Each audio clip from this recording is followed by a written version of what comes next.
What is going on, everybody? Happy Wednesday. BobbyFi with my man, Eric Sheets-Haber. Wanted to mention a couple things real quick before we get started on today's NBA slate. You can follow us at TrueDFS. You jump on in and join us on our Discord channel. And I wanted to also, there's a couple general things I wanted to talk about, but Sheets, I'm glad I missed yesterday. It sounds like it was a little bit of a rough one. Well, it was rough in respect to the amount of effort that you had to put in. I mean, it was for a 5-game slate, man. You needed to scramble at first lock, and then you're just never allowed to leave your computer, apparently, or at least, you know what? There's definitely a middle ground.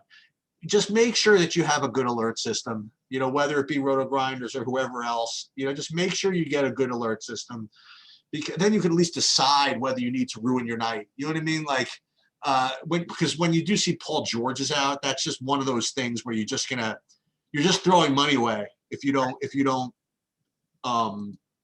address it in some way. Yeah.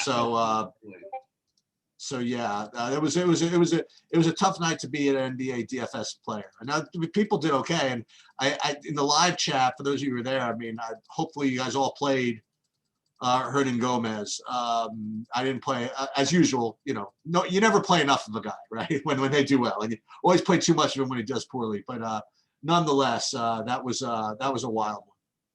Yeah, man, I'm glad to have missed it. I did want to touch on a couple quick things, just real quickly, just general DFS stuff. But I'm going to let Sheets pull up his screen while my fire alarm goes off. Go ahead, Sheets. Why don't you pull up your screen and get started? I'll do it. Hold on. Share screen. Okay. So yeah, so I guess I'm getting psyched for the Bobby. He said I had some news. I had some things I wanted to discuss. Well, no. Just basically, I wanted to discuss a couple just general DFS things that I guess it's even general betting. Like as sort of I said before the season, I thought that the road teams would almost act more as the favorites for the first time in NBA history. Through 100 games, now we're almost at 200, I believe. We have the road teams winning about 53% of the games. Is that true? Yep. And 28% of the games have ended in spreads of 20 points or more. So the blowouts, which we predicted would be the case this year, it's happening. So trying to figure these out now, it's going to be hard to do because they've been some weird blowouts in some weird spots. But I think it's something we have to keep an eye on going forward and really stick to our convictions on games that we think will stay close, because if you have almost 30% of the games that are just basically unusable in the fourth quarter, we obviously aren't going to be winning GPPs. With that said, you missed last night where everything was supposed to blow out and every game was close. Well, except for the one that was supposed to be close. Right. Game. Right. Yeah, there you go. So it is hard to predict, but we're going to do our best to help. Sheets, why don't we go game by game and get this thing started? Sure. So first game on the board it's so funny. I remember not last year, I guess season before, where it just seemed as though Indiana Orlando played like every day. I commented on that. I don't think I've ever seen Houston play Indiana. I think in like 10 years of watching, you know what I mean? I can't imagine the last time these guys played. And then when you think of like the different styles of these teams, like the different makeup, I mean, this is like the odd couple, this game. I mean, this is like it's kind of a weird matchup in a way. It's so strange. So first of all, you want to do some sports betting stuff? What's the spread on this game? Spread's Indy -2. Indy's going to kill them. I'm shocked to see the spread is only Indy -2. I almost was wondering if someone was going to be announced out or something with that kind of a spread. I thought that they would have a bigger spread here. Yeah, that's my first thing. And with respect to the game, let me just scroll down to Indiana.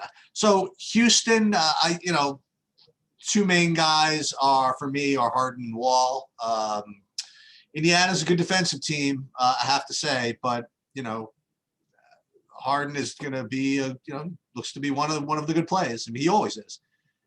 John Wall, he kind of disappointed sort of the other day, but he did play the minutes. So I think he's in play. Christian Wood, I thought was going to project a little better. He isn't right now, but I'm not giving up on him as being a good play. It's one of those things I instinctively, like, look, I filled in some guys just from last night, just kind of just like gut instinct or whatever, what I want to do. And I just felt as though Wood was like the first guy to throw in there. But I have to give this another look. With respect to Indiana, just again, the two main guys for me are Sabonis and Brogdon. but I don't know. I don't know if I can get to them. Sabonis looks like a good play though, man. I don't know. He could eat up in this game. Yeah, I'm into Sabonis, which I'm not usually into, especially on large slates. Large slates. But yeah, I think Sabonis is probably my. He's not my favorite play necessarily in this game. I like him on FanDuel too. He's 8,800 over there. He's 9,200 on DraftKings. But you do get the power forward eligibility too on DraftKings, which is nice instead of just playing the center, the center spot or whatever, or just the power forward spot. I like Sabonis quite a bit. I think it's a really, really, really strong matchup for him. He can always get a little handsy, get in foul trouble. But it is something I'm considering. I actually think Oladipo has looked a little bit better of late, especially when the games have mattered. They sort of it almost seemed like they were limiting his minutes the other night until the fourth quarter, and then they had the overtime, so it got him up to 36 minutes. But he was only going to end up about around 30. But I do think he looks decent. I like this matchup for him. I'm not going to play Brogdon at 8K, but those are the guys I'm looking at on the Indiana side. And then I do like John Wall, and I'm happy to go back to Christian Wood. He had a dud of a game the other night and still put up 35. He's 7,700. It's not a good matchup. They do need to play bigs here. Obviously, with Indy playing two bigs enough of the time, Tucker and Wood are both interesting. The only problem is, when are they going to give, like Boogie the other night only played what did he play? 3 minutes. Yeah. What is that? I don't know. And he's actually like his point per minute is pretty phenomenal, but it's only playing 3. It doesn't really matter for us, does it? But in this game, I think you're going to see more double bigs, and that could mean, Tucker should play a bunch of minutes, and with the bigs on him, maybe they don't stretch out and maybe he can knock down a few threes at 4K. It's a long shot tournament play, but I just wanted to throw him out there I sort of like him in these kind of matchups where he doesn't really match up directly with the other bigs, but they're going to need to have him out there all the time. And he already plays a million minutes, but I think that, stretching those guys away from the basket is one way that he could possibly pay off. Also, if they're going to rebound at all, they're going to need him to be one of the guys rebounding. I think Harden, if his ownership gets too low, you could take a shot, but he's certainly not someone I'm looking at first glance. Yeah, there's a lot of better plays, I think. Yeah, it's just one of those things where if he ends up like around 3-4% or something weird like that, you probably want to get a little bit of him just because he's obviously can always break a slate with 75. All right, so you want to move on to let's do it. Your more standard 7:00 game. Yeah. Bunch of them actually in a row. It seems like the rest of these guys always play each other. So Cleveland, Orlando. I guess the main news to look for is whether Fournier comes back or not. Him being out positively impacted guys like Terrence Ross, and it did positively impacted. Well, it didn't, but it should have Michael Carter-Williams. But I think he might be out, or at least, he is out. So that opens up some more stuff. Now, Dwayne Bacon, I don't want to say made a mistake. Like, he plays minutes. He just does literally nothing. It's like, it's just not a guy I think I want to play on a 9-game slate. That's 11-game slate. That's the best I can describe it. I'll take another shot with not another shot. I think that Cole Anthony continues to be a good part of the bench. They're moving him along as their number one pick, and I think Fournier out doesn't hurt him. Let's put it that way. And he's active enough, so 4,300. I think he's in play. The main thing for me is on the Cleveland side. The problem is that my two favorite plays are at the same position. So we got to talk about that. I think Drummond, coming off of obviously, a sub, maybe 2 games ago was a subpar game. Last game against Orlando, he was, just fine, I suppose. I would go right back to him at 8,600. Get a $600 price discount from the last time these guys played. Just seems like a real easy play. The only problem is, again, I think I like Embiid just as much. So I like Drummond a lot. I don't know what I want to do with all this other Cleveland stuff. Like if Garland remains out, I guess he ruled out again. He's also he's up to a week. I don't know. You want to go back to Chetty Osman? You want to go back to Colin Sexton, 7,200? I'm not sure. I just feel as though this is the type of game where you don't want to really get too much of. There's just so many other better games, I think. Yeah, perhaps my alarm going off is saying maybe we shouldn't play these guys as much as we think we should. I'll just take it as a sign. Sheets, I'm going to let you keep talking for 1 second. They're testing out our building. I don't know why this has been going on for 3 hours, but hopefully it'll be over in the next few minutes. All right. So in any case, if I would play these guys. Really, the only guy I'd be interested in is, I mean, is honestly Drummond. I mean, look, I could play Sexton, I suppose, also. So I'll throw him in as well. So Yeah. for Cleveland, it would be Drummond and maybe Sexton. And from Orlando, I mean, if you want to know the truth, I mean, probably just nobody. Yeah. So I'm wondering some things about this game. And first of all, the spread seems a little lower than I would have thought. What is it, like 4 or something? It's no. I'm sorry, the spread, the total. The total is at 213. I just think that like Orlando plays a little bit faster. I know Cleveland slows it down a little bit. This is a pace up matchup still for Cleveland, in my opinion. It was a blowout the other night, so you can't really factor in exactly what the total number should be. But I do think that Drummond is one of the priority plays on the slate. I think Vooch is actually like historically, like these guys have been good against the center position, but I just think Drummond at 86 is a little too cheap and definitely one of my favorite plays on the slate at first glance. We also, in terms of the Dotson, it's going to depend on what other value opens up. I don't feel extremely excited to play Damian Dotson at 40. Oh, screw him. I don't need that. I also don't feel like Osman at 55 is some sort of automatic play, but without Exum, without Garland, I do think that Osman is going to play 1 million minutes. I mean, he played 39 minutes in a game where they lost by 1 million points. He did have 7 assists in that game, and they were running things through him more. So I think that he actually, even at 5,500, is in play. I'm going to take a quick look at his FanDuel. His FanDuel at 52. So yeah, he's definitely in play on both sides for me. I don't know how much of him I'm going to end up with, but I definitely have some interest. Okoro is everybody keeps asking me about him because he plays 7 million minutes. He's pretty good. I think he's a really good real life basketball player. I think he's going to be good in the future. I still don't know where I stand on him tonight, so I'll probably save that for the later show because I don't think that I'm going to end up. He's like a slasher, though. You know what I mean? He doesn't shoot. I mean, I don't know. Yeah, it's not a guy who we're going to get a ton of usage from, and we don't know if he's back. I mean, look, we need to know that information for sure. I haven't heard officially that he's in, but I think that we're projecting him as in right now. If he is out again, that of course makes Osman a better play. If he's out. If he's in, it does take away the Osman love for sure. Have you ever seen someone play 42 minutes and score 4 fantasy points? I honestly don't even know how that's really possible. I don't think that happened. How about that? It doesn't make any sense to me. I don't even know how that really happens. But yeah, I mean, I guess it's possible. But anyway, it's less about playing Okoro. It's more about whether we want to go to Osman or not. Okay. All right, you ready for Washington, Philly? This is an interesting one. Yeah. So I like Russell Westbrook.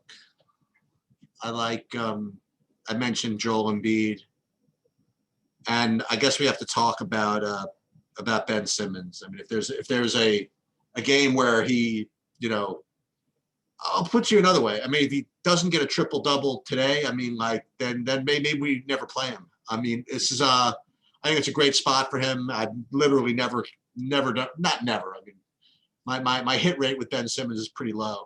Let's put it that way. So, but it's perfect, high pace, a lot of steals, assists, I mean, just literally everything that he's not going to have to shoot threes, thank God, right? So it's, I don't know. I think it's a nice spot for him. So, nothing particularly fancy for me in this game. Embiid, but the question I have for you is this the type of pace game that Embiid thrives in? You know what I mean? I worry about Embiid having to run up and down the court. So is this the game where he smashes or not? In general, like, yes, it's sort of negated somewhat by the pace of play too, because that means there's going to be more missed shots, like you said, more steal, more blocks opportunities, nobody to really match up with him on the other end. So and the thing is, like, Philly does will play like a little bit to their opponent's pace. It does feel more like generally a Simmons game, but I like Embiid as well. I mean, we've seen this matchup once so far this year, and everybody sort of hit around where their projections would have them. Where you'd kind of want them, but you don't necessarily need to have them. To me, I'm looking at Bradley Beal. I think at 9K, there's a good enough chance that he can get over 50 here. I think it happens plenty of the time. He's taking, even in the last game, you saw him. He put up, what did he put up? 20. I think he put up 25 shots. He was 9 for 25, so he didn't shoot the ball well, and he still put up 54. A lot of that's rebounding. They're going to gang rebound in Washington. These guards are going to rebound. So especially in matchups like this, because you've got Embiid on there and literally two guys' job should be to block out Embiid, everybody else go for the rebound. So I'm gonna take some Beal. I don't have as much interest in Westbrook just because of the price point is a little Really, bit. you like Beal better than Westbrook today, huh? Well, you've got a huge price difference. I mean, that 1,200 is a big difference to me. And you've got guys who are gonna, while Westbrook's gonna have more fantasy points on the year than Beal will. I think Beal is a little under projected, and Westbrook is projected just about right. But for him to get you there on this slate and to be willing to spend up without extreme value, we want him to get 60 fantasy points, and that's possible. But I don't think it's going to happen more often than not. Okay. Anything else in this game? Any interest in, I don't know, some like what's his name, Seth Curry? He'll probably get a lot of shots off. Who else? Davis Bertans, the Devi guy from Washington. I play sometimes. Yeah, I mean, I don't think that there's anybody else to get cute with in this game. I do think that like on a different slate, I would maybe say that you could definitely take some shots with Seth Curry. In fact, even on this slate, there is definitely the possibility. He's only shooting guard eligible. He feels like a somewhat capped ceiling, but the truth is this is the kind of team he could make like 7 or 8 threes against. So I'm not going to just write him off, but he's not like the first guy I looked at. I do think that one thing that you pointed out earlier about Tobias Harris being good, I think that there's more.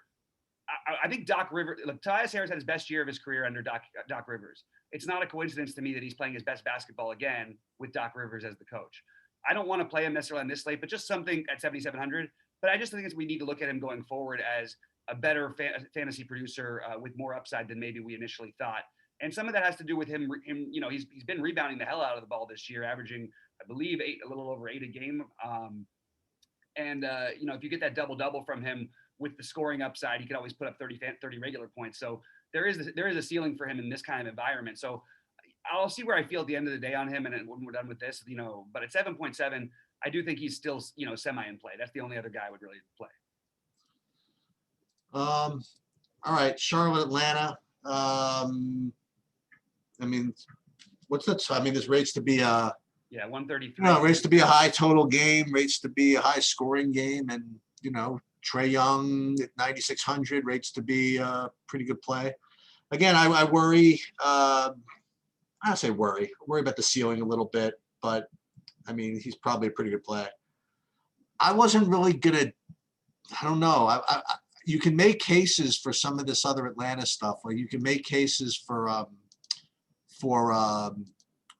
Collins and Capella, that's for sure. And I think aside from those guys, I don't know if I want to gamble on any of these other wings right now. So that's the deal with Atlanta, just Capella, Collins, and Young. And then I think Charlotte could be interesting. I think you got to keep playing. Probably have to keep playing LaMelo Ball as long as he's going to continue to want to show out like we've talked about. I think 4 of these guys could play. I think you play PJ Washington again. I think you could play Gordon Hayward, and then I think you could play again. This is a guy you don't want to play that often, but they priced him down a little bit. And Terry Rozier can get 50 fantasy points. I mean, it's possible he can get 6, but he can get 50. So I would consider. I mean, like you could play. I don't know what the correlation is. Like does LaMelo take Rozier's place? I mean, if so, I wouldn't play them together, I guess. But PJ Washington's solid, right? I mean, in a game like this. Yeah. Here, Sheets, keep talking for a second. Oh, okay. So I was gonna say, it seems like PJ Washington's solid in a place like in a game like this. So I don't know.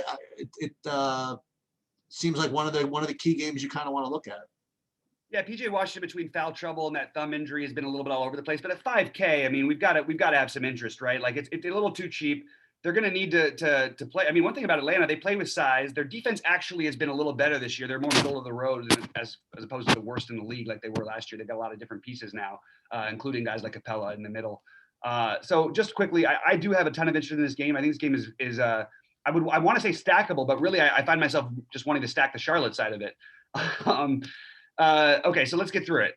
In order of priorities, I love, and this is on DraftKings especially, Gordon Hayward is too cheap. The problem I have with Hayward is the more LaMelo plays, the more it's going to take away Hayward's shot creating ability. That's what I was going to ask. I mean, who Melo takes from. he takes, I mean, he takes from everybody, but I mean, the main guy is Devontae Graham. He's going to take from, which is okay because we're Devontae Graham is a reasonable price. He certainly could get there if things go differently. But they seem to be pretty committed to playing LaMelo these minutes, even when he's shooting the ball poorly.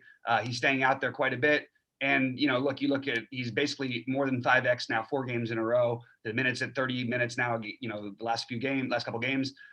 So I'm interested in him. Terry Rozier can always you're right. He can always go off. And I don't think Terry Rozier is a guy they're going to just not play minutes all of a sudden. I think you're going to see other guys wane before him, but he's still going to, what happens is they all end up more in the 30 range when we want 34 or 35 out of these guys. And that's what sort of worries me a little bit with everybody I've mentioned here, except for Gordon Hayward, who I think will play 35 plus minutes in a close game.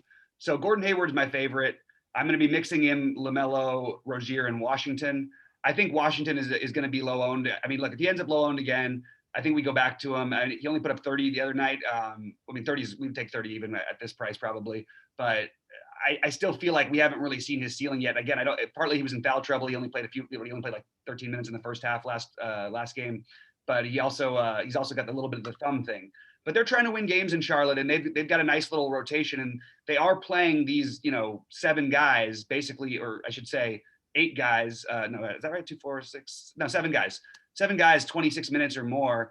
And it's sort of like not really anybody else after that. You got a little Caleb Martin, a little Jalen McDaniels, but it's a pretty tight 7-man rotation. The problem is it's pretty spread out amongst those guys.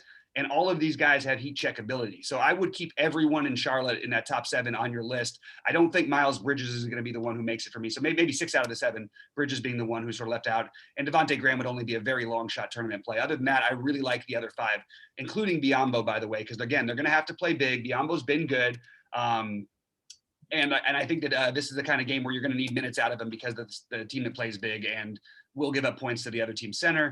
It's hard on the Atlanta side to try and find a way to run it back, to be honest with you, for me. Capella, they priced up a little bit. I would love him again at, maybe a little under 6K would be perfect, just like the other day. But it's going to be tricky. John Collins is going to lose a little bit to the Capella thing, but I do like John Collins a little bit. I feel like I like everybody a little bit here. The one guy I'm just going to point out, and maybe we're seeing that the real life leap in front of our eyes. I think that we are. I actually thought he was really good last year in a very underrated way. I think DeAndre Hunter is a terrific just basketball player. I really like him, and they really are. They seem as committed to his minutes as they do just about anybody out not named Trae Young. And you look at it here, he's 5,400, and all he does is put up 30 plus fantasy points. So I think DeAndre Hunter is actually the first guy. Can't believe I'm saying this, but the first guy I would look to run it back with if I was going to do anything, just because you get the minute upside. And I don't know, it's everybody else is still on my list. I'm not crossing them off, but I do think that DeAndre Hunter is really at first glance, it's probably my favorite play on this side. I mean, if you really want to ask for trouble, you could play Bogdan off of the 19-minute sprained ankle performance if he comes back and plays. Yeah, I'm okay with it. The problem is that Herter's expensive. I mean, he's too expensive. Herter's been taking up the usage on 4.7 on FanDuel. I'm open to it, man. I'm open to playing him. I love him in general. You know this. If we don't have Rondo, which I don't expect us to have tonight, I think that does give him a little bit of a boost to maybe have a 30+ minute upside. I just wish they would if I knew he was playing 30 minutes, even with Trae out there and everything, I think I would probably still take some shots. I think he's just a better player than Kevin Huerter is. And it's not always going to be Kevin Huerter who's the one creating with the second unit when they do the rotations, but he has been the one a little bit lately. And he's also had some outlier games with a bunch of rebounds. I just worry about the upside of assists for Bogdanovich. So that's where I'm at on him. I think that he's not high on my list, but I'm not crossing him off yet. The Boston-Miami game, the first thing I guess you have to look for again to see if Teague is going to play. Because then if Teague doesn't play, then Marcus Smart also, we have to watch that. Let me see what's the latest on Marcus Smart. He's once again questionable in the thumb, which is not good. So if these guys are out again, let's see how much they priced up Pritchard. Too much. Yeah. The only real interest I have in this game is the fact that it's probably going to be a really competitive game, and if it's going to be a competitive game, if you're going to get 37, 38 minutes out of, Tatum and Brown, I mean, they're both really, really good. They're both going to put up some good numbers. So that's where I'd probably go, is just with those two guys, one of them. And on the Miami side, I mean, likewise, if it's a competitive game, you're going to have their main guys playing a bunch of minutes. So, you know, I know we don't like playing him really, but Butler's only 7,300. I could put him in lineups. I mean, I really could, as long as I found some upside elsewhere. I mean, he's only 7,300. I mean, for honestly, and Bam is fine too. But maybe that's the idea. Really kind of stupid like Jimmy Butler play or something like that. Yeah, Jimmy Butler, who's averaging like 9 points a game this year in real life, but I actually don't mind it. I'm sort of with you in a competitive game environment too. Another playoff matchup, so you know it's basically. I think Olynyk or Butler are my interest on the Miami side. I think that Olynyk, especially now that he's power forward eligible, if he starts, why wouldn't you start him again? Look, it worked out pretty good last time. I mean, they won by 1,000,000 points. I think Olynyk is in play at 4,400. I think that actually feels like almost like I was expecting them to price him up a little higher after the other night, and they didn't.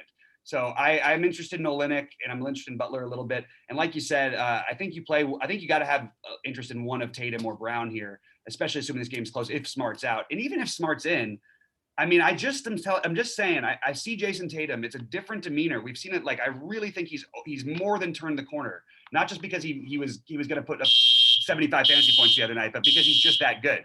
Sheets, I'm gonna let you take it over while they do this one more time. Sure. So again, I think that the appeal of this game is the, I want to say guaranteed, but the fact that it's going to be competitive. So the guys that you can go to, you know, you could count on. You could project their median pretty nicely, because I don't think there's a lot of minutes downside for those guys in this game. Yeah, Tristan Thompson, even in a bad matchup at 4,500, don't take the other night seriously. He's never been a good back-to-back guy. I didn't like him. That the other night. I thought they'd limit him. I think that at least in terms of minutes tonight, he certainly has more upside. I think he'll be projected between 24 and 26 minutes throughout the industry. I think it's more likely 28 to 32 potential, or 20. I should say 26 to 30 in this game. And I think that he's at 4.5. Somebody I'm at least considering for value. It's just there's other centers that I like better. Oh, okay. So we go ahead to the Utah New York game, and the other thing that you missed, by the way, yesterday was the total like flex of Jared Allen. Like, they started him, and he destroyed Rudy Gobert. He had 57 fantasy points, and the bench was jumping up and down. And, you know, all of a sudden, Steve Nash is a genius. Like, where were you the first 10 games? Whatever. But he was amazing. So we go back, and Utah's on a back-to-back, staying over the night in New York, not allowed to leave. Not allowed to go to any restaurant past 10 p.m. anyway, so there's really no place to. They couldn't really get into trouble staying overnight. I guess Utah, same guys. I mean, Gobert and Mitchell make sense. Mitchell was fine actually. Mitchell was fine yesterday. Actually, I noticed. I noticed that actually he was really kind of taking over the game. In other words, like Mike Conley only got what he got when he got it. You know what I mean? It wasn't like Mike Conley was really the point guard. Like Donovan Mitchell really had the ball most of the time, which is good. You know, it's good for him in the as a fantasy player in the future. So, yeah, he's probably in play. The thing is, I was going to say, and then Gobert again is the same reason I like Gobert yesterday. Is the same reason I like him today. I mean, like the Knicks don't have any outside threats with their centers. So Rudy's going to be able to sit in the lane and do what he does. The other thing is that RJ Barrett, he likes to bring it into the trees sometimes. So I think that Rudy Gobert could have a good game here. The Knicks side, I mean, and we said this, and I said this like from the beginning of the preseason. I mean, like their starters, they're gonna play until they freaking fall over. And like Julius Randle, you could almost like project him for 40 minutes. That's really where it's at with him, presuming the game is close. If the game is not close, you can project him for 36. You know what I mean? Like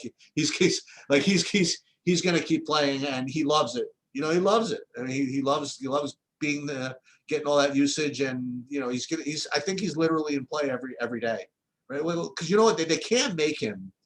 I mean, he's like not a 10K player, right? So they can't make him 10K. So he's always going to be probably 9,000, 9,100, something like that. And if he's going to keep playing for 38, 40 minutes, he's in play literally every game and every matchup. As for the rest of the Knicks, yeah, Barrett, another guy, again, he's going to play 35 minutes and up. Not, I still don't think he can shoot. I don't think he can shoot threes. And if they force it, and if that's what they end up doing with him, I think it's what other teams are going to defend him. He's not going to. I don't think he's going to be able to take it to the rim in this matchup. So I don't really like him as much. I also am not a big. I've been kind of sour on Elf Payton since these guys are starting to come back. I mean, even Quigley got good minutes when he came back. I think Dennis Smith Jr. might be back also today. So I don't know, man. If Elf Payton wasn't going to get like full minutes with all those guys out, I don't know if I want to keep playing him. So for me, it's going to be Randall on the Knicks side. I guess maybe Barrett. And I guess we always have to talk about the centers again. Is Mitch Robinson? I think he's in play pretty much every night also. Yeah, I agree. I think the back-to-back may at least like slow a little bit of their minutes down, and we'll see who's exactly playing tonight because we've got a few Q tags here, so that's gonna make on the Utah side. You mean? No, on the Knicks side, you got Bullock and Noel questionable. We now have obviously we've got what's his name out now, which we didn't have earlier, but we knew he was going to be Alec Burks. Okay, so what are our thoughts? This is a really just a gross play. But if you're desperate for value, I think that I would lean quickly over Rivers, but I just want to point out that Rivers is going to play a bunch of minutes tonight. Is my guess. We'll see what happens with Bullock and Noel. Not that it's going to make all the difference in the world, but I do think that at least one of those guys sits. But if Bullock is out too, Rivers and Quickly could be jumping up in terms of what their potential could be tonight. And I actually do have some interest in RJ Barrett. I agree with your overall analysis of the way he plays and the not making threes and whatnot. But he's going to play just so many minutes. It's just I'm going to be interested in him. Anybody at this price, like we don't have this kind of guaranteed minutes of 36 plus of that many players in the NBA anymore. Yep. RJ Barrett and Julius Randle are two of them. Randall, it's getting to be a high price, and it's not a great matchup. But I mean, look, the guy is awesome. But I think there's just other places to go on DraftKings at 9,500. Just feels like a little bit. We can go to other places. Even at 9K on FanDuel, he's more reasonable to me. But I wouldn't cross him off again. It's early in the day. We got to see what else opens up. I do love Gobert. I don't think that you look at Gobert and Mitchell last night. Nobody played that many minutes, so I don't think Utah will rest anybody on a back-to-back here. Also, people need to win games. It's a shorter season. I think you're going to see guys play like limited minutes on back-to-back sometimes. Like I was thinking about Conley and Ingles earlier, but they didn't play all that much yesterday. So I'm interested in Gobert, and I'm interested in a little bit interested in Mitchell. That's pretty much where I'm at for this game. You know who else played nicely yesterday, by the way, was your man, was Royce O'Neal. He played decently yesterday. I don't know how many fantasy points he got, but I just know he played well. That was all. Yeah, his price has gotten up to the fact that he's probably not a 3K player anymore. Yeah, that's true. Sadly. By the way, do you know why they said that they started Bruce Brown? What was that? This was honestly the justification that whatever was Twitter was saying was, well, obviously they're starting because they want him to guard Donovan Mitchell. All right, that makes sense. They've been waiting, man. They've been waiting on this moment to trot him out to guard Donovan Mitchell. And he guarded Donovan Mitchell about 50% of the possessions that he was on the floor. Anyway, Detroit, Milwaukee. You want to do that one? Shit show? Yeah, okay. So Detroit, Milwaukee, right off the bat, I don't really want to do a whole lot of stuff with this game. I think we're going to have Detroit back playing their guys. There's nobody who stands out as being a particularly good play to me. Yeah, that's where I'm at with Detroit. Milwaukee, look, you can always play Giannis. And honestly, I think that Middleton is a reasonable play, but I don't know if this is the right slate for it. We could go back to Bobby Portis. He didn't go crazy the way we were hoping for the other night, but I look, there's always blowout potential again in this one, and I think he's interesting in that format. But it feels like a big slate to try and get that out of him. Drew Holiday is the other. Like they're all fine, but I think on this slate, realistically, I'm going to end up ignoring most of them on the Milwaukee side. Although I might have a share of Giannis if we get a crazy amount of value to open up, because he just feels like he's in 60+ point mode. You know what I mean? Like I don't know. I'm interested in him, but I don't have like a ton of love for anybody in this game. The one guy who kind of stands out, who maybe I don't know, at some point where I'm sort of hoping the minutes trend up, and they did in the last time these two teams met. So maybe we can look at that a little. But there's very little production out of Brook Lopez. But at 4,200, he just sort of, if he does get 30 minutes at 4,200, he's a guy who can get you there if he hits a few threes. Again, if we are looking for extra value. I think that if you want to play Giannis, I think that you want to play at least, Grant and Griffin. You know what I mean? I think you're going to need like. But the problem is Detroit's going to play everybody 28 minutes. So I actually think this would be the wrong time to do that, because Detroit doesn't play these guys minutes. They just don't. They will if there's guys out or whatever. But there's nobody under Jeremy Grant, the highest projected minutes at 33. And look, we can play Jeremy, but he plays more every game. That's true. But also a couple of those games they've had Blake out, and that's true. I mean, you're right. I'm not playing Jeremy Grant at 6,900 on this slate. I get it. He's been way better this year, but I want to at least. Yeah, I mean, you like Plumlee at all? 5,500 does seem a little cheap for him, but I mean, what ceiling are we talking about? I think he's fine. Sort of got played off the court in the last game between these two the other day, but I'd be fine to take a shot on Plumlee. Just not excited about it. Okay. All right. So let's do this one. So OKC New Orleans. I have one guy from this game I wanted to ask you about. First of all, let's do OKC first. So OKC, it looks as though Shea is 7,300. Yeah, he's probably my favorite. I'm not into the George Hill thing. The other guy I would like, again, I'll go right back to the same two guys I want to keep playing if I play anybody from this game, but Darius Bazley and Hamidou Diallo. I just think that Darius Bazley is already having good games, and maybe Diallo will have one of these days, and then he'll lead to more good games. The New Orleans side of things, I have like two types of plays. One is that you could play either Ingram or Zion. I like them both. I wouldn't play them together. And again, I'm just going to play Zion every game until he scores 60, or until I don't play him anymore. And Ingram's fine. And so I have another one for you. So don't hate, but you can get 15x out of somebody in here. He's in I don't know what's going on, but JJ Redick is 3,200. Yep. He's 3,200 on DraftKings. Now I understand. I mean, like Stan Van Gundy, like he literally had to come out and say the other day that it's my fault that JJ Redick isn't off to a good start, whatever it is, and maybe he doesn't play him or whatever it is. But I don't care, man. At 3,200, first of all, if this game blows out somehow, I mean, what they can leave him in for 25 minutes at 3,200. There's no way if they blow out they're leaving him in. No, I mean, I think I don't know. It's JJ Redick at 3,200. I don't know. I don't know what he's going to project for. I mean, he's projecting right now. What I'm looking at is like literally 15 points. So it's like nothing. So maybe I'm just like hopelessly just eyeballing this thing and just being just crazy. But he's 3,200. I'll just leave it at that. Yeah, sorry, you're gonna have to keep going for a second. Oh no, we're back. All right, so I think there's, like, he did play 30 minutes in the last game. I think there's very,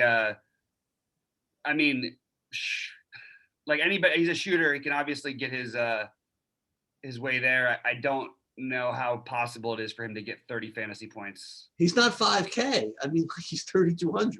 Yeah, but what are we really hoping for out of him? Like, I mean, he can't get 30? No, it's possible. I mean, it's hard because how's their rotations going to work? Let's think about that for a second, because you're playing Bledsoe and Hart are going to play 30 plus minutes anyway, or 30ish. Bledsoe will play 30 minutes. Hart will play 25 plus. So there's those minutes in the backcourt. Then you've got Lonzo, who's going to play 30 plus minutes, probably more like 34, 35. Then you've got Nickeil Alexander-Walker, who's also going to play. Well, I think he started the second half the other day, but he's going to play somewhere between 10 and 20. We have no idea what that number is going to be. And just, I don't know where he fits in on this team. But again, you don't need to play big against OKC. They could play, they could play Zion at the 5 if they want to. If Steven Adams, the trick is if Steven Adams were out one of these days, that would be, to me, oddly, the day where you play JJ Redick in a matchup like this, because what ends up happening then is you pivot Zion over to playing more of the 5, and that opens up more of the 3-4 guard lineups, and the 3-4 small lineups, I should say, and you could use JJ Redick in that situation. I have a question. How did he play 33 minutes? What do you mean? In a game? It was an overtime game. He played the overtime. He was 1 for 9. He was terrible. He is not. But they still let him play 33 minutes. Well, at the end of the games, so the last, basically, they had him in to close that game because they were initially down, then they took the lead, left him in there for that reason. Then the overtime happened. So he probably ended up where he should have. We probably would have had 24 minutes. He ended up with 33. Look, it could easily go back down. I do think at some point they try and get him going a little bit, but I mean, it's a really, really thick backcourt. There's just a lot of guys that they're going to play minutes, so it's hard for me to guess how that's going to work. What else you like? You like anything else in New Orleans? You like Zion? You like? I love Zion. I'm going to keep playing Zion. I don't care. And by the way, even with him not like putting up the games we quite want from him, he's still been, he was decent enough the other day for us. He did win me money on the Christmas Day slate, but in general hasn't been what we'd hoped. They don't match up well with him. OKC. I think Zion could eat them up inside. I'm going to keep playing him. And again, I don't mind going back to Brandon Ingram either. I'm sort of with you, but I probably won't play them together on this slate. And I like Shea on the other side. I don't think I'm going to get to anyone else. I've been impressed with Bazley lately, and just watching the games, not even just the fantasy production. He's looked really good and much more active than he did early in the season. And so Bazley would be the guy I would consider. But I think I'm going to go with Shea's getting a little bit to the point where he's cheap enough with his usage rate against the New Orleans team that I think is gettable, even though they don't play fast. And I think this game, I almost would want to take the under in this game, but I think that still makes Zion and Shea in play either way. I think they're still fine. Can I tell you about something about Toronto Phoenix game? For me, I'm looking at this game in a similar way to the Boston Miami game. Honestly, I feel as though the majority of the appeal of this game is the fact that it's going to be close. No particular guy really jumps out at me. If you want to know the truth, I mean, look, Chris Paul, Devin Booker, whatever. I mean, Toronto still. I mean, I don't want to hear. They still play. They're not the greatest defensive team in the world. I still think they play good defense. I don't really have any desire to play them. And Toronto side, yeah, I mean, I suppose, but they're all pretty fairly priced, all these guys. So maybe a contrarian play, maybe Siakam because he's done nothing. Maybe play him. I don't know, sneaky Aaron Baines revenge going to Phoenix. I don't know. That's I thought I was going to have more interest in this game, but I just don't think I do. Yeah. Again, my fire alarm, guys. I got to apologize for this. This is they said they were testing it. It was supposed to be a few minutes, and it's been going on for 3 hours. Anyway, at least we're not doing it at 5 a.m. anymore. But the problem is it's screwing up our show. Sorry about that. Anyway, in this game, I think that look. Okay, so Toronto's been absolutely terrible to start the season. They've been the most disappointing team in the NBA. There's something about Florida that seems to have done this team in. Now that's their home team. They've also probably got some family distractions. It's a strange year for them. Siakam has been a little bit off, but honestly, if you want to talk about other guys who are going to assure minutes, and Siakam is no longer one of them, but he is a guy who could play 36 minutes. I just don't think we can count on him anymore, but we certainly can count on, look, they're going to try and win games. They're competitive guys. This is basically these guys have a championship pedigree, obviously. I think that splitting up an unknown Lowry and Van Fleet, who are always going to underproject for their production, even in a tough matchup. And this is a tough matchup. Phoenix is much better defensively than they used to be. My edge would go to Van Vliet tonight, I think, but it's pretty close between the two of them for me. Again, I just like that Van Vliet's got multi-position eligibility, so I can be more flexible. But I'm going to put Lowry and Van Vliet. It's sort of in the Tatum and Brown thing, especially if Smart's out. Play one of them in at least a sum portion of my lineups. I don't know what that portion is going to be yet, but I'm going to have some interest there. Phoenix, okay, so we sort of have a better idea of what they're doing, and as much as it's going to make me sick and everything like that, and I'm still gonna take shots on Devin Booker. And you know what? In all fairness, he actually wasn't bad for me the other night. Putting up 42 at 7,500 or whatever is fine. But it doesn't feel great. I don't love anybody else on this team. The closest next play I have would probably be DeAndre Ayton, and even that feels a bit, like maybe you're asking for too much of a ceiling. But we all know it's there. It's just the way they're playing is just good basketball, pretty pretty loose rotations, and other than Booker and Bridges, they aren't like overloading anybody with minutes. So I'm not going to play Bridges on this slate. I just think that Booker is going to always have that guy who carries some upside. And like one thing is if he scores 28 points in the first quarter, which is going to happen one of these days, Chris Paul is going to make sure he gets the ball the rest of the game. So just keep an eye out for that one. No, couldn't sell you on Aaron Baines revenge. No. All right, I'm just asking. Oh, you're mute, by the way. You're mute. Oh, no. It's interesting. I don't. It's sort of double revenge. Also, isn't Alex Len from Phoenix too? On both. Oh my God, yeah, the double, and then they're also, yeah. I mean, I just feel like that they're not giving him the minutes to really pay off. They're starting him. Aaron Baines is not really staying in there, but I mean, someone's going to guard Aiden, right? Yeah, Boucher has just been so much better. Yeah, that's my problem. You know what I mean? So, but I don't mind if we don't get or even if we do get value, Baines might be one of those off the board guys you can add to your list. I just would rather pay 500 more and play Kelly Olynyk at center personally. I don't blame you. Yeah. I mean, it's crazy. As good as Phoenix is just a much better team. And by the way, I got to give a little love to Chris Paul. Like I've always liked, I always say, obviously Chris Paul is great and we all know that, but I've always been a little bit down on him in terms of making teams better. And I actually felt like that Clippers team, he sort of like, it's weird. He propelled them, but he also sort of held them back, in my opinion, from really truly being great.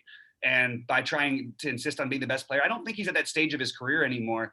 And I think he's just the guy just wins, and the team plays better all around basketball. And he's holding these guys to a high standard. They're all getting back defensively. They're sharing the ball. There's less chances for Booker to just try and go nuts. But I'm still, having said all that, Booker is talented enough at 7,900 to where he can break a slate at low ownership. And I'm going to keep taking those shots. And again, most of the time, what's going to happen, he'll get me around 40, and that's going to be not going to win me a tournament. But it's not going to cost me cashing in a tournament, and he's going to have that 60-point game coming up soon, I promise. Okay, ready for a tough one. Is it? Well, we need to. We don't have word on Kawhi, right? He's not playing. He's not going to play. I'm 99% sure that he's not playing, but I haven't heard. He's not playing, and Paul George's ankle is going to be mysteriously all cured. No, Paul George is fine. He's one of the top plays on the slate. He's like the easiest play on the slate. He's just a freaking lock. I mean, that's just my. I guess what makes it interesting is the other pieces of the Clippers. I mentioned this earlier that what's his name? That Patrick Beverley had. I mean, I'll show you this line. I mean, like he from yesterday. I'll show you one weird line, one atrocious thing. He played 33 minutes. He made 6 threes, 20 real life points, 48.5 fantasy points at 4K. The only thing I would say is that he's going to want to be out there to guard Steph. I don't know if that means they're going to put him out there the whole time to guard Steph, but he's going to try to sell it. You know what I mean? Like, he's going to want to do that thing he does where he breaks people's knees or whatever he does when he tries to guard people like that. Especially off a big game like that, he's juiced. Maybe they give him the minutes again. I don't think that he's going to want to get into a 3-point shooting contest with Steph today. I don't think that's a really good idea. So here's one guy from the Clippers who you can talk now. This is a wild thing that happened. Lou Williams with no Paul George last night got no run. They played him 20 minutes last night. It was really, really atrocious. So I don't know what that means. What was the game flow in that game? I missed that game because, like I said, I took the day off. What were the Clippers were blowing him out or not? No. As a matter of fact, the Clippers started actually well behind. Okay. And then they came back, and Kawhi just kind of took over a little bit. But Lou Williams, I'm telling you, it was really strange. I mean, I didn't pull up the pop. I mean, people were bitching about it all night on Twitter because everybody look when Paul George said everybody played freaking Lou Williams, right? Along with Kawhi, and he was just bad. And not even bad. He didn't play him. Weird. He actually played pretty. I mean, he still got there. Right. But I'll tell you who they did play. They played your Luke Kennard 38 minutes. Yep. And I find that it's you're gonna do it again. No, I mean, like if Kawhi is out, so I think he's really in play. And again, totally fine. You know who else was freaking awesome yesterday? Who's that? Was Batum. Yeah, he was great. I saw that. Did he get a bunch of minutes? 36 minutes, 40 fantasy points. And that's the second time with one of those guys out that's happened for him. So all these guys are back in play, starting with George, then Batum and Kennard. And I got to do a little more research on this Lou Williams thing. I don't want him to get 20 minutes again. I mean, he doesn't really play more than, I mean, like, I'm sort of surprised people were upset. That's pretty much the standard minutes that he played last night. I don't see anything out of the ordinary at all. Well, it's standard, but shouldn't you play more with? He already had Kawhi out twice. He played 20 and 20 in those two games, or 20 and 23 in those two games. Excuse me. And he's also. Is there any chance that Serge Ibaka ever plays minutes or no? That I mean, I'm surprised that that honestly that he's not, but they haven't entirely needed him. Maybe is the reason. I don't know. He's been playing terrible too. Look at this. You know, but it's his fantasy production has been terrible. I think that their team overall has been. They're happy with where they're happy with where they're at overall, somewhat. Just to get back to the DFS though, like Paul George is really hard not to play. He's the guy you should start your cash game lineups with today. Assuming obviously that he does in fact play, and that wasn't a real ankle thing, which wasn't. I can't imagine. As I say that, he's probably going to sprain his ankle during warmups tonight. Nick Batum is. It's interesting because you have Batum projected to play about 35 minutes on a back-to-back at his age in a high-tempo environment. So my natural inclination would be to try to lean a little bit towards Kennard, but he also played a ton of minutes last night. Maybe Lou Williams actually does get a little bit more run tonight because he didn't play as many minutes as the other guys. I like that. So that's sort of the way that I'm treating it. And then I want to say something about Patrick Beverley. So I like Beverley and his job. He knows his job, and tonight he's going to be the defender. He's going to try and shut down, or not shut down. He's going to try and do what he can with Steph. Probably get in foul trouble, all that stuff. That also opens up room for Lou Williams. She'd talk a little bit about. Sorry about this, guys. This is really frustrating. Maybe we shouldn't play Beverley. Maybe that's what they're trying to tell us. Boy, I'm going to have a talk with the building manager in a minute. All right, there we go. Okay, so Patrick Beverley is a guy who can actually he was one of the all-time high school leading scorers. He's a guy who can actually create offense and stuff. He just doesn't. That's just not his role. He realized to be in the NBA, this was going to be his role. He's going to be a dog. He's going to be a defender. I think so. What I have is one of Beverley, Batum, Kennard, or Lou Will. I don't know if I'll be playing multiple of those guys without running it back because I'm already playing Paul George. But if I'm going to run it back, I don't mind if you want to play three Clippers. I think if you're going to put them in order, obviously George is number one, but of the value guys, I kind of am leaning a little bit at first glance Kennard, and it has a little bit to do with the small forward eligibility. Batum seems so logical, but it just on the back-to-back, it does just worry me. And I want to take a quick look at the previous back-to-backs, what his numbers were on the, how many minutes he played. He played in the one, he played 26 minutes in the back-to-back. That's all we've got for him so far. So I don't know if he'll play the 35 that he's projected for right now. So just keep in mind, those are going to go to guys like Kennard. Those are going to go to potentially to Lou Will. So I'm going to take shots on all those guys. I need to figure out exactly where I'm at on that by the end of the day, because it's a little tricky. It feels weird if Batum gets chalky to play him on a back-to-back at 49. That's something really funny. So Beverly's played 1, 2, 3, 4, 5, 7, like 9 games, average about 20 minutes a game, 20 minutes a game. He had more assists yesterday than he did the rest of the season. I mean, that shows you something. I mean, the one thing is, well, Kawhi may score. Like Paul George, they do run a little. They kind of run like a similar amount through both of them. So maybe we'll keep that in mind for the future. That Beverly seems to. I'll run a little IQ thing later and try and figure out what his numbers are with Paul George off the court. Patrick Beverly, 28-8. Just love it. Yeah, I mean that's just a monster. 2 blocks, perfect efficiency, 5 fouls, and they lost. And they lost. All right. Golden State. Go ahead. Golden State, I like Steph Curry. You're mute. You're mute. Yeah, hard. I know. I had to mute. This is driving me crazy, man. I like Steph Curry. I think he's really good. Stuff in a minute. So look, Steph Curry look, Draymond being back, first of all, makes the Golden State a little bit of a better defensive team well, a lot better of a defensive team, a lot better of an overall team. Now, he played a back-to-back the other day. This team seems feisty and wanting for the playoffs. I know he didn't play as many minutes in the back-to-back, but partly because they were up by 1,000,000 points. It's almost time to play Draymond Green. It might be time to play Draymond Green. And I just feel like I'm watching them play with him on the court, and it looks like a completely different team out there. But Draymond Green, I think it's going to make me lose my interest in Wiggins a little bit overall. Even though Wiggins is still going to take some shots, he'll still be okay. But I'm not going to. I feel like the ceiling is a little bit capped more for him because they run so much of Steph and Draymond stuff. And then I really like even at the same price, even with the Draymond Green takeaway or whatever. I like Kelly Oubre. He finally hit. He made 4 out of 6 threes. He was going into that game. He was 2 for 30 from 3. He goes 4 for 6 in the last game. Maybe he stays hot for us. Again, I do think Draymond being there takes away a little bit from these guys, but 5.5 is still reasonable. So I have a Green or Oubre thing. I don't think I'll be playing much of them together outside of stacks.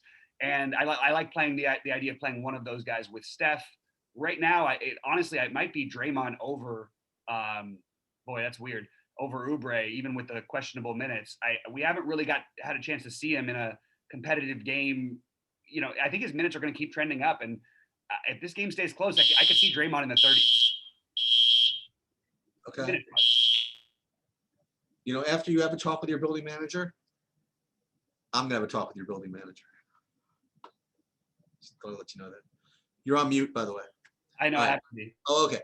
I'm back now. I don't like Wiseman tonight. I do like Wiseman in certain spots, but I just don't. I don't like him tonight for some reason. Agreed.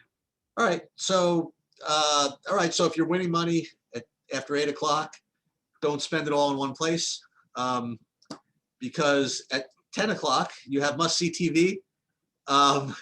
Must-see TV revised. They're renewed. Redux.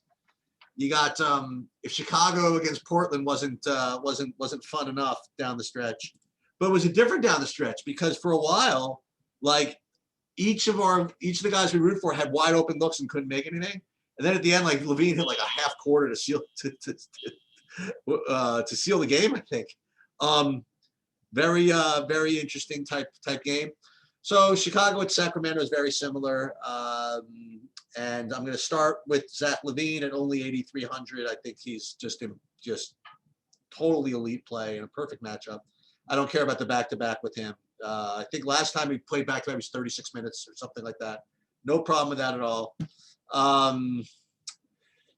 I am a little more nervous about the other guys, like Otto Porter on the back-to-back. But I really don't have any problem just playing Levine in this spot. The other guy I might play is not Thad Young. I don't want to play him. Is Wendell Carter Jr. Maybe try him. One of these days, maybe he'll do something.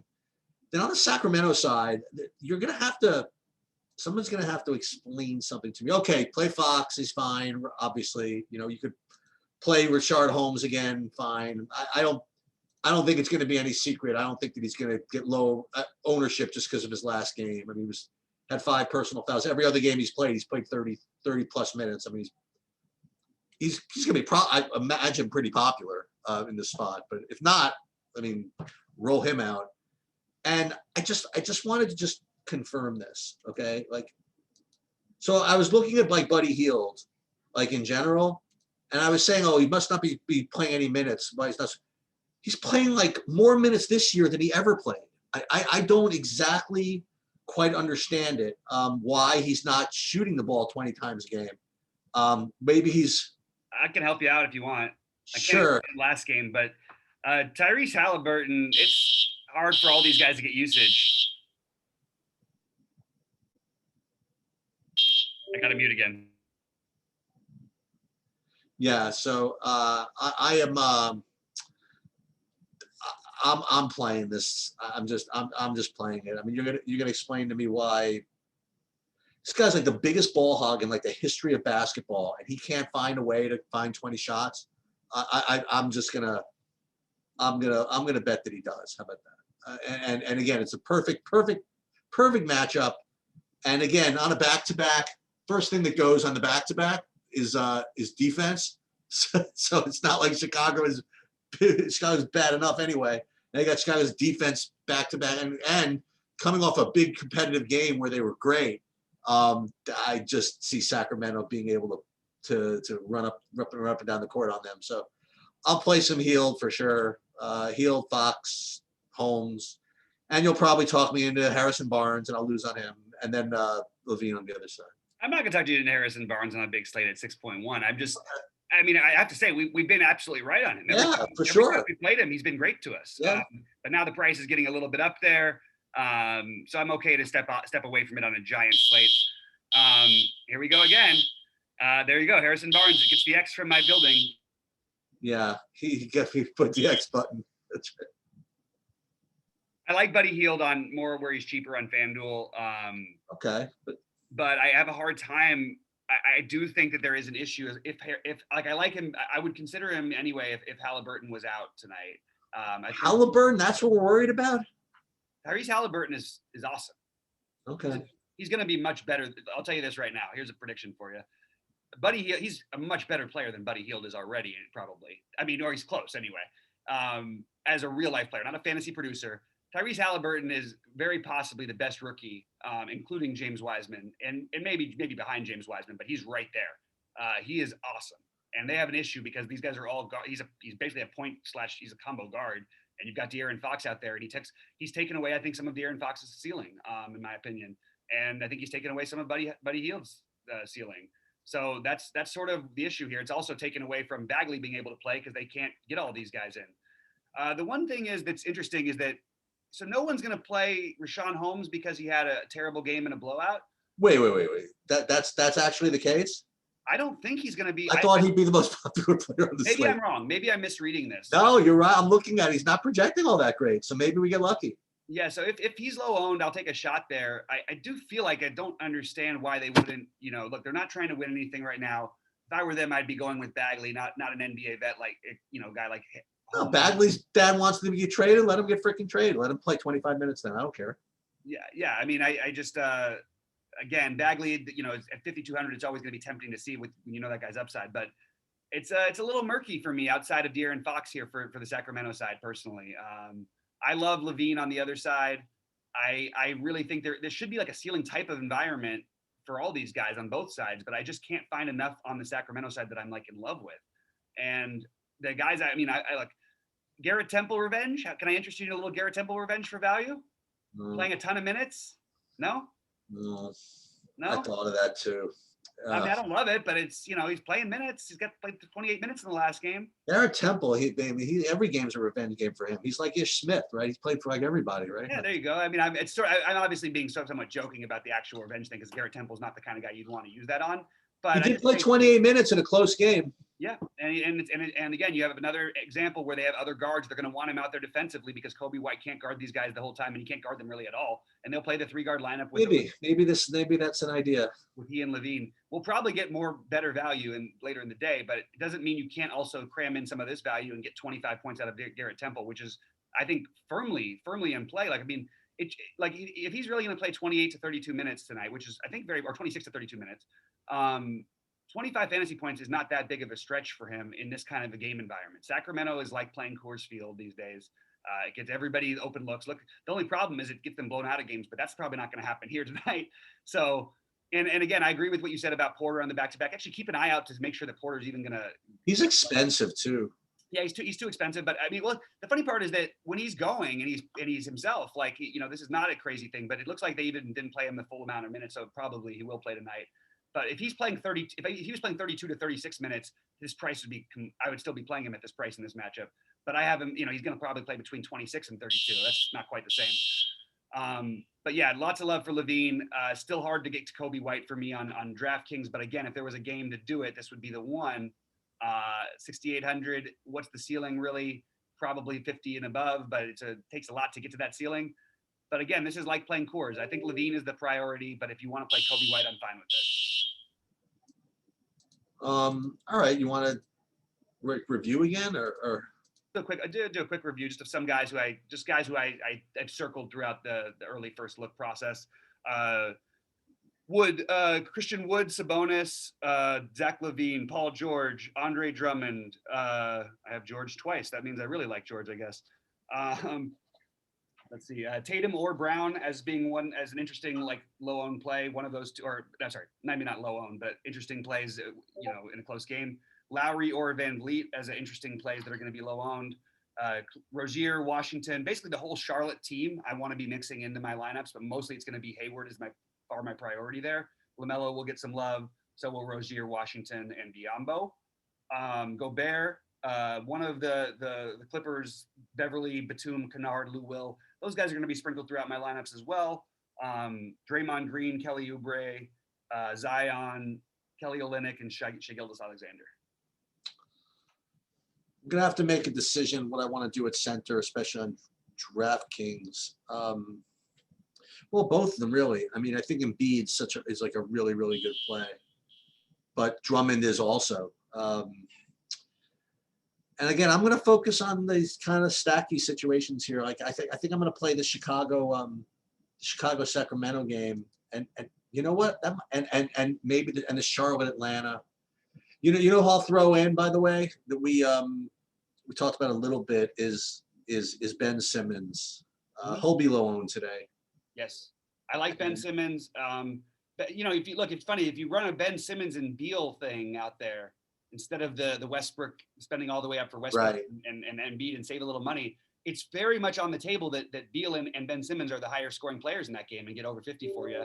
And all of a sudden you're cruising with a nice little 120 points or something, 110 points from your two guys that you're taking a secondary piece technically, but they're actually, primary plays on the slate. I really like those guys. I want to just say as a stacking game to try and find a way to.